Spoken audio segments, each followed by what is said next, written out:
and they are long-standing.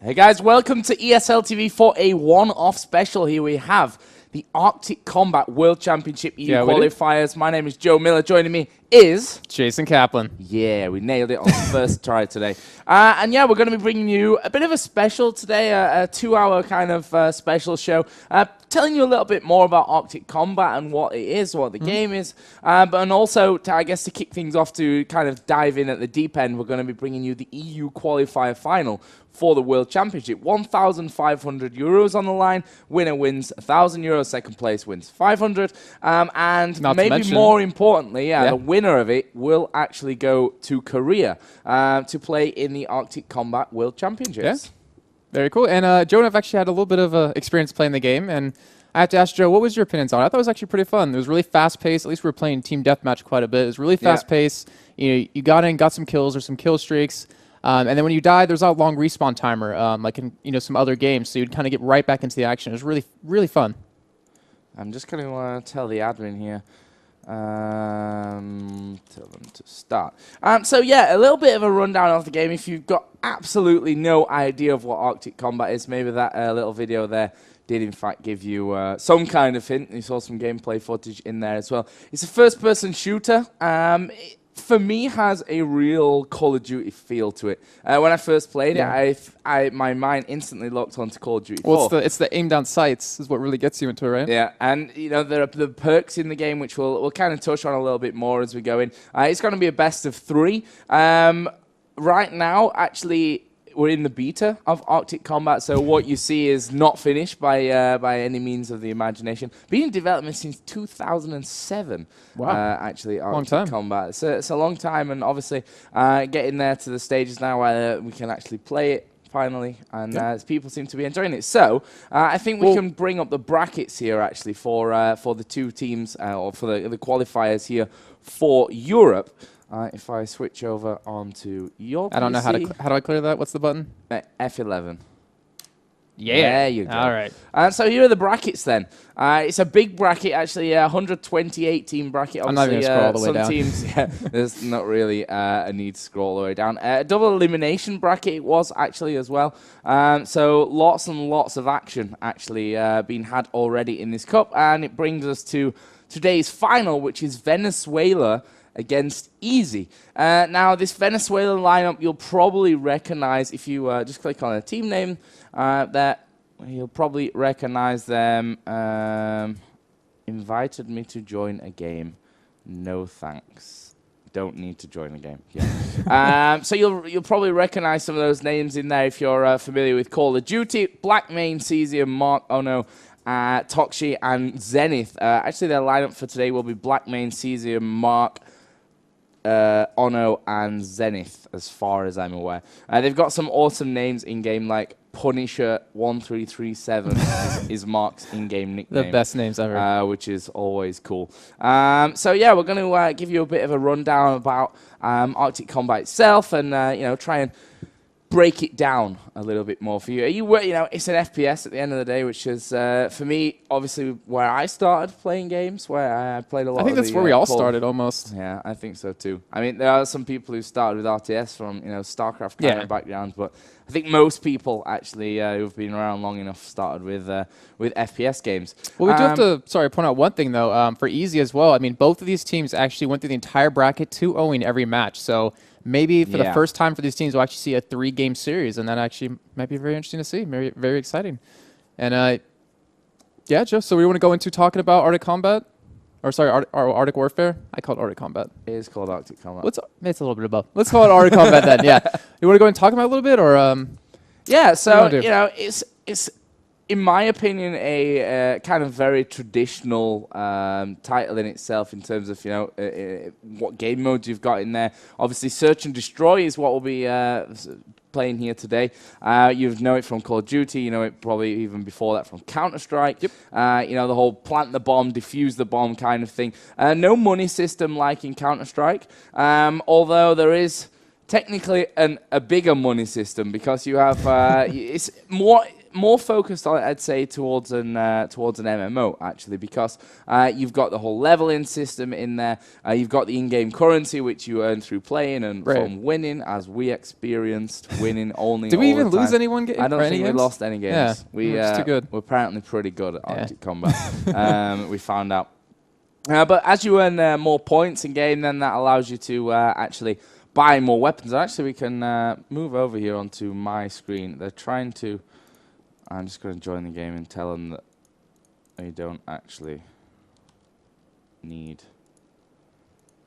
If you can click all or click clan, then all, and then you'll be able to talk. And then click all, and now you can talk. Oh yeah, that's right. We don't need to be in the game at the. Oh man. Need to go back. You don't need to be in. Well, like Joe was saying, you can build up these points. You build up levels. You can unlock new guns. You can unlock new grenades, new kill streaks. Also new passive rewards as well. So it kind of keeps you playing. Kind of gives that little MMO effect. So you can really have fun. Playing by yourself. Leave the game, by the way. Okay. We actually connect a little bit later on. So yeah, we can actually show you here a little bit of the in-game menus themselves. So you've got the your inventory, which is pretty standard here because I'm playing on a different account to my personal account, and I've not actually unlocked anything here. So you have different slots, and obviously the later you go, you can buy more different items. You've got 4 different loadouts there. You can see the sniper that you get right from the very start, and the G3 that you start with. But as I said, later on, as you earn more points, which I actually have enough to buy myself an AK-47. Don't do it. Which is all good. That's the first gun I actually bought. I didn't like the spray. It's slower, stronger. I bought the M4, you see. Yeah. And I think I was more awesome. Well, that's what we started out with, because when you first start playing, you get this little experience package. So you get like a head item, as you can see here. There's a helmet slot, there's a face slot, there's an accessory slot, and you get this little bonus that has these extra experiences or extra experience earned in your game. And not to mention, you also start out with, I believe it is an M4 as well, as your first gun for 3 days. I think is the total time, and then you lose it. But then you have all these points, so you can buy all these new guns and go any direction you want with it. And as I said, I'm not sure why the buttons are actually a little bit out of sync here. I think it's because we resized the resolution and stuff like that. You can buy hats and all that kind of cool stuff, plus these skills as well, which actually become pretty much needed later on. You've got the RPG, which you actually get there at the start. You can take down the helicopters, which you'd be used to it from Call of Duty as the perks, so to speak.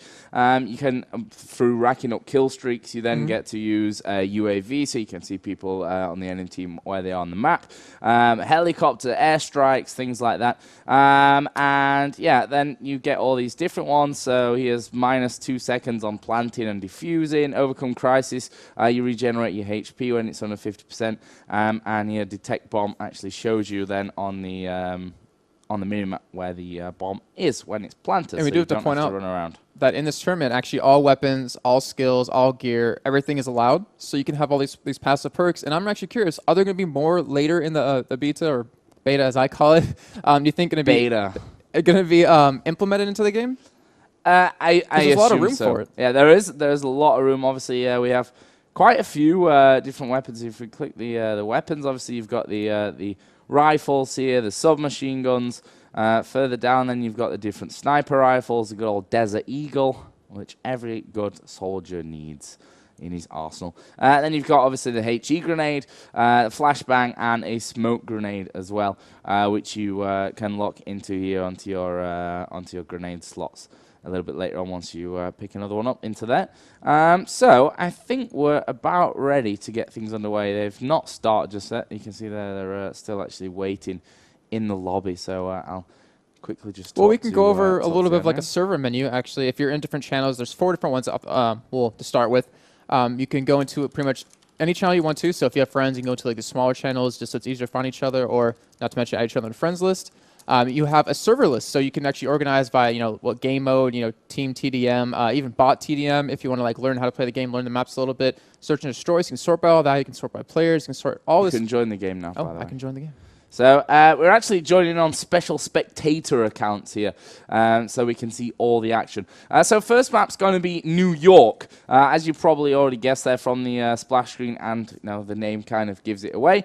It is a city-based map. And let's get some sound into this one already. Actually, we are already 1-0 as they all disconnect. That was good half. Good times. How many rounds did they just play? It's supposed to be 8, so... Well, it's 8 to win. Huh. Yeah, so basically the scoring system works like this. First team to 8 wins.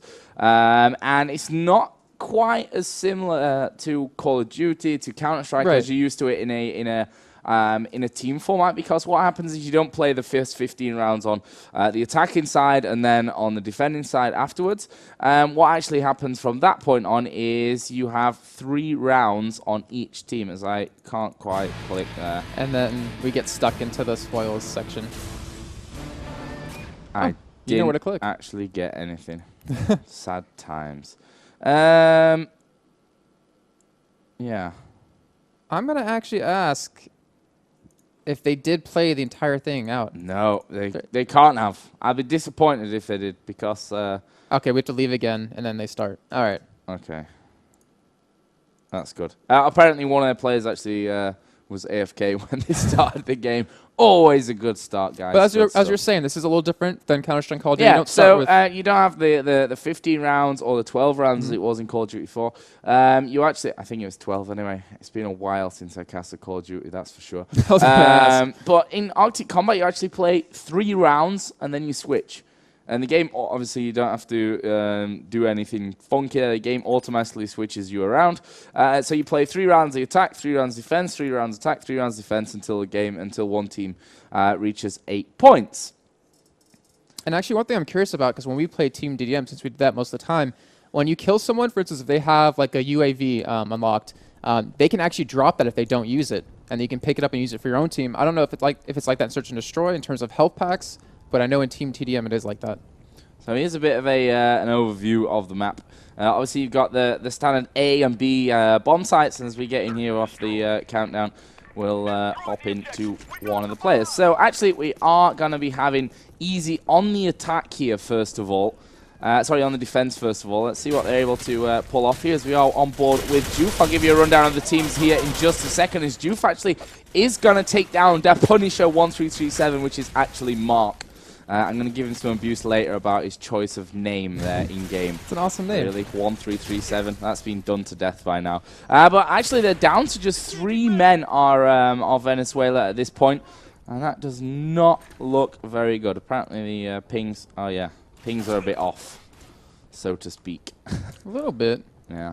Blackman has a red, which is never a good thing. As we see there, taking down Mark. Sorry, that's Ono, Destroyer, 1337. Now it's just Cesium and Blackmane who've got all the work to do. There's Mar with 3 kills already this round. Let's get around to Blackmane, who is that last man left standing here. Obviously known for his sniper skills in Call of Duty, and there we've seen it straight in headshot in onto Mark, and he will be taken there from behind by Joof, and that will be first round on the board. Yeah, I'm not sure if we're actually committing to this one, because we do have a lot of ping difference. As you can see when you hold that tab, you see a lot of yellows and only 1 green on Joof. One thing I kind of like, though, is actually you can, if you hit spacebar enough times, you can actually get like a little overview where you can move the camera yourself, so you can actually watch a team trying to invade into a bomb site. As we do see right there with the Punisher 1337 trying to push that bomb in there. As Joof is sitting there defending that B site. And Joe, can you go over the sites with us a little bit? Just in terms of entrances, like which one has more than the other? Yeah, so I'd say this B site is actually easier for the attackers to get into right from the start. You can climb off the wall here off to the side, which you can see the skulls where they all just got absolutely demolished there by Joof. But that's the thing, these bomb sites are fairly open. And that leaves, leaves you in a very, very vulnerable position. Actually, we do only have Mark remaining in this one. Is going to take down Joof, but still has 3 more to find. Is going to get shot down there by Mark. And There we go, 2-0, and Blackmane saying, it's fine, I'll get kills if you all stop dying. It's usually kind of, well, that's kind of how it works usually. Let's try and get a hold of Blackmane here right from the start with that scope. As I said, famous in Call of Duty 4 for his, well, for his hairstyle and also his sniping skills. Was Blackmane. There goes the grenade coming in onto Ono for the first kill. Blackmane so far not being able to find anything from this B bomb site. You can see there on the minimap itself, the B is actually the bomb carrier there, which not to be confused with the B bomb site, which is off towards this right hand side. But it looks like they're going to be going off towards A here, and this is looking like a better round already for the attackers, as Blackmane's grenade will actually land in on towards Juve, and it leaves just ATI underscore and Gons remaining. There is ATI. Oh, he actually got taken down trying to get into that A bomb site by ATI, actually, and it's just kind of stuck there with Blackmane picking it up. We might even see the first plant of the series right now as he's checking where his teammate did get killed from, as he does finally get into that site. As you can see on that table, there is a health pack there, so you can replenish that health if you do take some damage off of enemies, I'm assuming, not friendlies. As we do see him going for the plant right now, as it is a 2-on-2. Got to try and get this bomb down now. It was a 4-on-2, or maybe even a 5-on-2 if my mind would be good enough to know that. But it's down to just this 2-on-2 situation. Bomb is now planting. You can see the timer there at the top. Handy for us spectators to know. Let's see if the defensive side can get back in here. Cesium will take down 80, and there is Gons picked off by Blackmane as well. And that'll be first round here on the board for Venezuela. And actually in the semi-final, Venezuela actually had the toughest of times here on New York. This was the map which I think finished 8-7 in the end of it as well. So a real close one from that. We can see that early grenades actually coming out, and early grenade kill on to Mark from the start. There's Dayfly and Blackmane though, picking up 2 quick grenade kills in succession as they are going to work their way over in towards this B bomb site. Seems pretty solidly locked down at the moment there, as Blackmane is going to get one. Obviously, just to take note again, they switch sides after 3 rounds, don't forget. So don't be confused as to why Venezuela are now defending and not attacking. And it leaves just ATI, AK-47 in hand. He does have that bomb to his right, though. It's just kind of, it is 1v2, so he's trying to make sure, since he does have a minute left, to really try to bait anyone in. And if you can go for it, take it slow. And as we saw, a 35 or 40-second bomb timer, it really gives you the opportunity to work into a bomb site. Instead of like Counter-Strike, where it's like 15 seconds, I believe, or maybe even 20. As he is still waiting here, he has 56 seconds left. Destroyer, as you can see, is right to his left, but he is prone down, hiding behind that sand pack. Trying to get a kill just so he can work out, as you know he is surrounded. Does start to push down, does spot him.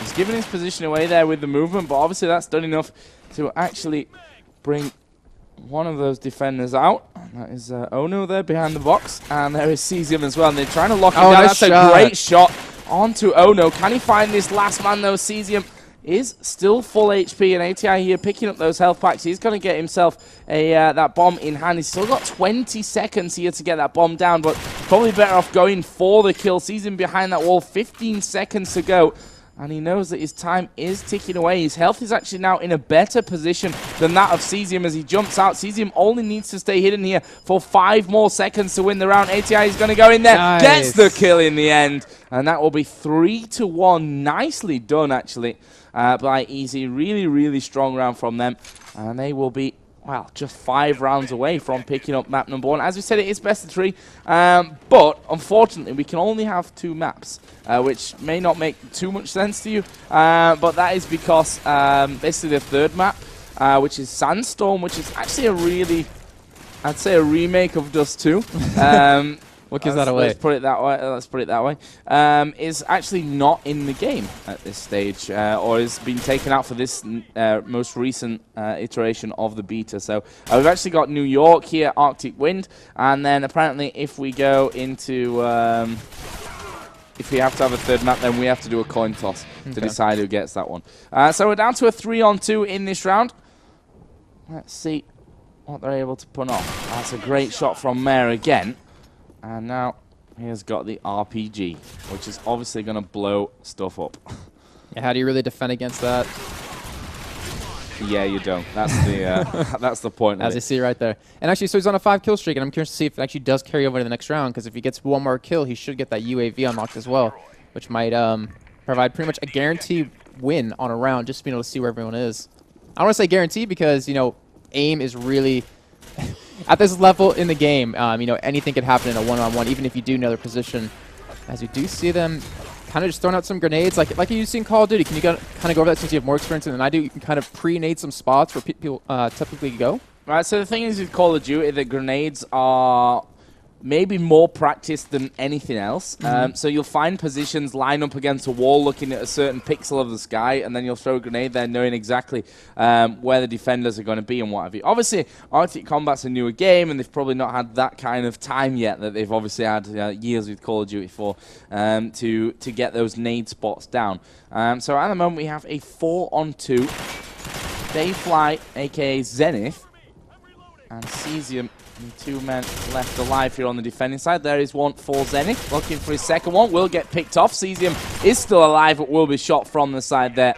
And that will be 5-1 in favor of Easy. And their name may be dictating that it could be fairly easy. Oh, yeah. Hopefully not, because there's a lot at stake here with €1,500. And not to mention a chance to go... Oh, yeah, do go to Korea. The first place team actually does go to Korea for the World Finals. So, as you see, the Punisher 1337 going down, as well as 2 members on Easy. And Juke being taken out. Destroyer actually opened up that bomb site pretty much all by himself, as they are starting to push into that B site, get that bomb down with 1 minute and 30 seconds left. As they do finally pick it right back up. Trying to get used to the spectating a little bit, because when you do go to like free spec, because there are a couple of different options, it actually switches teams on you sometimes. But we do see the bomb going down. Cesium is going to get that plan. A 4-on-2 situation here as Destroyer picking up that kill on the ATI, so a 4-on-1. You can pretty much guarantee this round will be going to them, as Fatbo trying to just pick up a couple here, since there's no, you know, obviously like we were saying earlier, there is no money system in terms of buying guns. Yeah. There's no reason to not go for a round. As we do see him get picked up, and a round going for Venezuela. And actually, Mark just asking, how is it going to be best of 3? Yeah. Yeah, we're going to do a coin toss on the stream. That's how we're going to decide which map. We are? Yeah, that's what I said earlier. Awesome. Because Sandstorm is actually out of the game. Well, I didn't know we were tossing the coin. That's pretty sweet. Do you see a lot of grenades going down? Dayfly sitting behind that box in that corner towards that B side, actually dodging both of them. Actually, Joe, can you go to the free spec like I'm in right now just to kind of show it? Because it's actually really cool. Because you can still see people through walls and stuff like that. Once you hit spacebar just enough times. There you go. And it gives you like a really nice overview of a bomb site and trying to see how they're pushing in. It's really well done. I like it quite a bit. What's this little fight going off here between Juke and Mark? So it gives you a little funny position right there to watch that. Yeah, but the thing is, you know, I have all the problems in the world with being a cameraman, to be quite honest with you. As Mari is going to take down Mark there, and that will be 6 rounds to 2. But yeah, and you know, the fact that the game does have these health bars already at the side for the spectator. Yeah. Very easy for spectating and you've got the HP down in the bottom left, the weapon that they've got equipped in the bottom right. There's a little eye next to the person that we're actually following there in terms of his health bar as well. So, you know, really nice little spectating overview that we've got so far here in Arctic Combat. Let's take a little bit of a look, as they are pushing down in towards this B bomb site, and that'll not make them very happy. Only Dayfly and Blackmane now all alone. Let's see what he can do with this sniper rifle. Grenade kill plus that snipe shot onto Gons leaves him in a 1 versus 2. And you can't see from our spectator point where the actual enemies are here, as there's none obviously in that direction, but he can't spot one to his right. Well, he can't spot it, but we can see it. There is one towards his right, and both of them are towards that B side, I want to say. If he would just turn around. I can go ahead and switch. So we still have one at that B side and one kind of camping in between of them right now. So you see Fatbo kind of just sitting in that middle just to spot if he does switch over to another bomb site. Trying to read the chat as well. Oh, is this actually team chat that we're seeing? Yeah, this is team chat. Which I kind of like as well, because in other games, team chat you generally don't see. Which, yeah, I like this. They're talking about where their grenades should be going. And I think they're right, actually. If they had a couple of tac nades, obviously tac nades are grenades that you set up in a certain position for a certain area.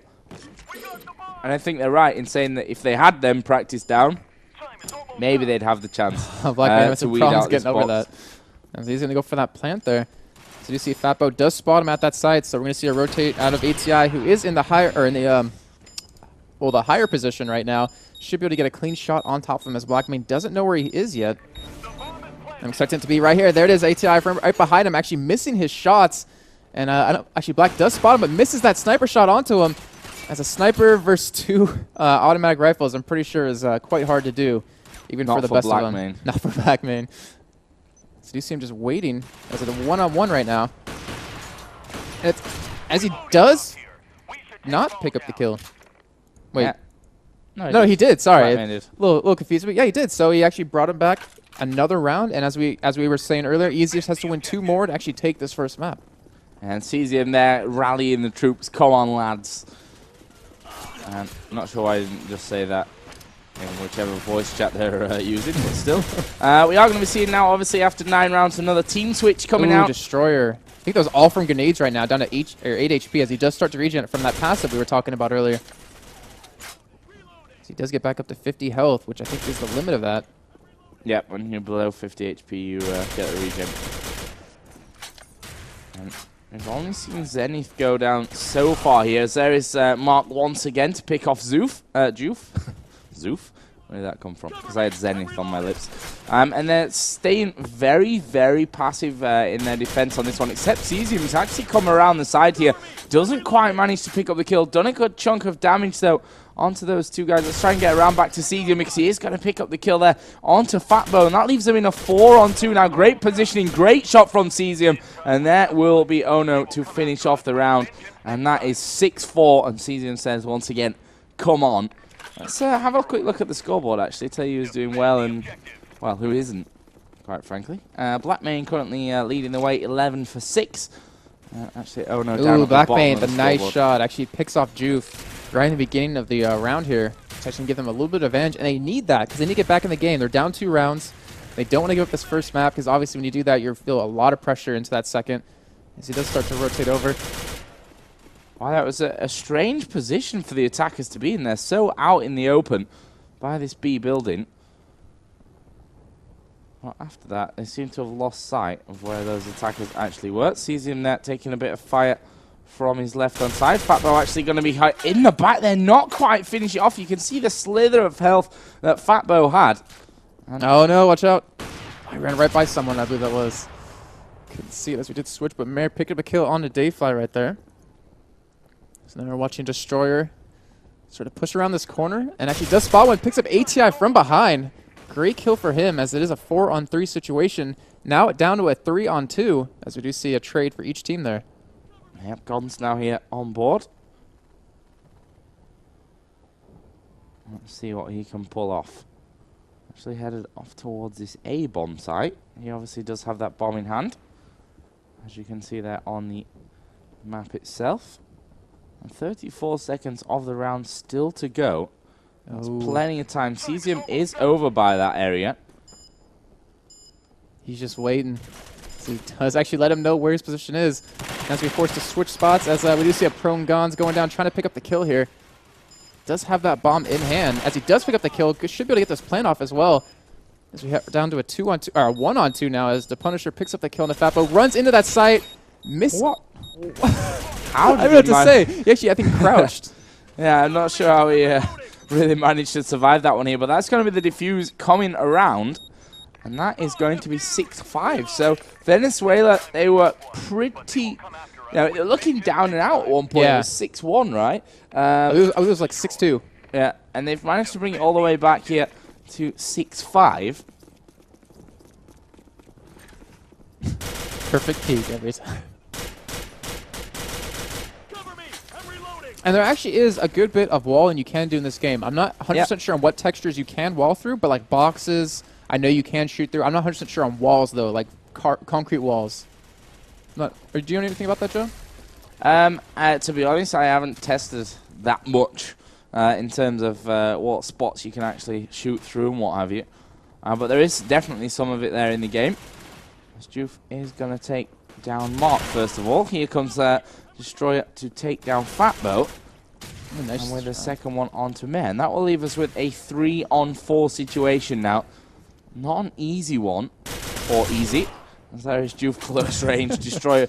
Basically had the barrel of a gun down his throat there by the time he died. Time is almost up. Time is indeed not quite almost up. It's actually half of the round up by now. There's Cesium coming in actually around the back. He's not spotted Juve there. Juve was actually on that box position. And now we see Gons actually working his way around right on top of this B bomb site. The question is, can he actually get the plant down though? I think he's a little bit more aware that there is going to be someone around this position. Actually, we are going to see Zenith come in there from that side. And Gons did actually go in there as well. And he's struggling here to get that bomb in position. There's his first kill on towards Zenith. There is Blackmane who will peek out, sniped him off, and we will be tied up once again in this game. 6-6. Great comeback from the Venezuela guys. And that will leave us to, yeah, tied game. Obviously, first team to 8 wins. So it's pretty nail-biting stuff at this stage. Yep, as we do see... Actually, we did see a switch, I believe, as well, since it is 12 rounds in. And we've seen a lot of defending positions actually win most of the rounds, I want to say. Stayfly trying to pick up that kill. Just watching that side, which, I mean, you kind of learn from all FPSs to just really be a little patient. There's no rush here, and a minute 30 seconds left. Yeah, 2-minute rounds. I mean, that's actually, I think, a little bit longer than what you're maybe used to expecting from certain other games. But to be honest with you, it gives a lot of freedom now. You've got plenty of time, no need to rush in there. As we do see, actually, how did Juve not die there? That did not go well for the last man, which was Zenith. And there we see 7-6, so match point. And you see there a bit of a team chat going on for Venezuela, saying we can't rush into B. We need to stagnate that bomb and the stair. Okay, which I think they're pretty much bang on the mark with that one. Blackmane is actually going to get shot down here by Gons. He was stood up on the high ground, which, you know, is a good thing if you've got the cover. But you can't quite frankly stand out in the open the entire time. And Cesium will bring us back to a 4-on-4. Some more action there as Matt keeping off towards Zenith's position. It's back to a 3-on-3 right now. So we are watching Mare still. As he does pick up that kill with Dayfly. Great, actually, awareness right there to actually stop and actually aim down towards that side. So you do see that bomb plant coming down on a 2-on-3. As they start to push into that site, there is one person right behind those boxes, as you see. The Punisher is just waiting for someone to come in this bomb site. As you do see, he picks up one, but there's one more in that site, and Gons does get it. So they will be able to pick up this round and the win for the map number 1. That's map number 1, New York, going over to easy. And well, it definitely wasn't an easy win for them. 8-6 that one ends, and they will be now, well, I guess we can call it game point in terms of map, since we are into a best of 3. There are the final scores for you. You can see exactly who did well and who didn't do quite so well, as Mare and Juve there leading the scoreboards. On Mare. 20 for 9. A really fantastic game that Mare's played there. With that one, we will be moving here shortly into the second map. Awesome. So we do go into the... And that's one thing we should talk about, the rewards, because that's kind of cool. You get these certain spoils after each map, obviously not in these private games. Actually, no, they are getting some of these private games as well. You get, extra points you can use, as we're talking about, to buy some weapons or buy other items. I'm trying to think what else you actually get. Do you actually get any items in this? Do you unlock anything with spoils sometimes? Because, I mean, there's points you can get, which you can use to buy items, but what else is unlocked through spoils? So yeah, the spoils basically are randomly raffled to the players in the team. Normally you get these points. I think you can have weapons. I think I've won a weapon. Maybe wrong with that one. I thought so. But mostly it's these gold bars, which basically can offer you 500 points, 200 points. I think there's some that are even more, have more worth to them. Then you can sell them off in the shop to get your points off towards then picking up new weapons and what have you.